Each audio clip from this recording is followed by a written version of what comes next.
Napkin paper আর নীল কালিতে লেখা কিছু line. Football ইতিহাসের সবচেয়ে মূল্যবান চুক্তি নিঃসন্দেহে এটাই।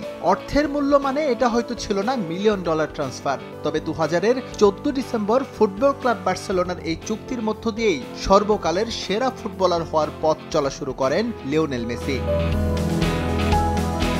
2 যুগ আগের সেই চুক্তির ইতিহাস সবারই জানা। 13 বছর বয়সী মেসিতে এতটাই মুগ্ধতা ছড়িয়েছিল, কিছুতেই তাকে হাতছাড়া করতে চাননি বার্সেলোনার তৎকালীন sporting director Charles Rexach. Argentine agent Horacio গ্যাগিওলির উপস্থিতিতে লিওর বাবার সঙ্গে হয় তাৎক্ষণিক চুক্তি। হোটেল ওয়েটারের কাছে কাগজ চেয়ে রেক্সাস পেয়েছিলেন সাদা ন্যাপকিন। সেটাই এখন ফুটবল ইতিহাসের অমূল্য সম্পদ।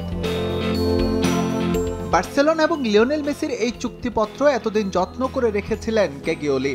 সম্প্রতি এটি প্রদর্শিত হয় প্যারিস, নিউ ইয়র্ক এবং লন্ডনে। এরপরই এই কন্ট্রাক্ট পেপার নিলামের আগ্রহ প্রকাশ করে হোরাসিও গ্যাগিওলিকে প্রস্তাব দেয় বুনহামস। তার প্রেক্ষিতে অনুষ্ঠিত হয় অনলাইন নিলাম।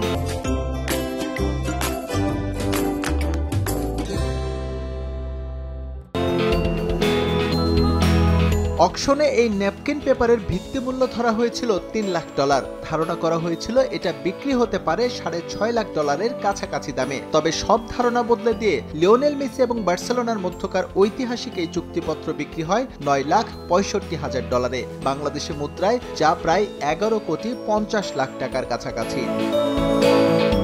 13 বছর বয়সী লিওনেল মেসিকে চুক্তি করার পর অভাবনীয় সফলতা পায় ফুটবল ক্লাব বার্সেলোনা। ক্লাবকে 4টি চ্যাম্পিয়ন্স লিগ জেতানোর পাশাপাশি 10টি লিগ শিরোপা সহ উপহার দিয়েছেন 35টি ট্রফি। ক্লাব ফুটবলে সর্বোচ্চ সফলতার পাশাপাশি কাতার বিশ্বকাপ জিতে লিও হয়ে ওঠেন সর্বকালের সেরা ফুটবলার।